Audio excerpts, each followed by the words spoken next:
એવી કઈ વસ્તુ છે કે જે કરવાથી તમારું નુકસાન 100% થશે ને ના જ કરવી જોઈએ?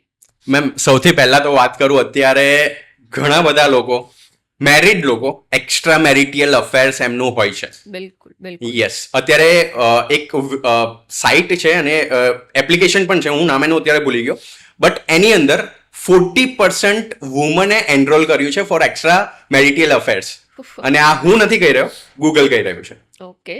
એટલે આઈધર જો તમારું એક્સ્ટ્રા મેરિટિયલ અફેર છે કોઈની પણ સાથે, પછી તમારા ગમે તેટલાય કુંડલી પાવરફુલ છે એસ્ટ્રોલોજીકલી, ન્યુમેરોલોજીકલી, બટ એની અંદર તમારું પતન નિશ્ચિત છે. ઓહ. યસ, અને જો મેરિડ મેનનું કોઈ વુમન સાથે એક્સ્ટ્રા મેરિટિયલ અફેર હોય છે તો એવું કહેવાય છે કે ઘરની લક્ષ્મી જે હોય છે એ એમની જે વાઇફ હોય છે એ હોય છે. ઇટ મીન્સ તમે ઘરની લક્ષ્મીને ચીટ કરી રહ્યા છો. ઓહો. યસ. અને અત્યારે તો બધાને શોખ છે. એક્ઝેક્ટલી. એ ભૂલથી પણ નથી કરવાનું એક્સ્ટ્રા મેરિટિયલ અફેર્સ.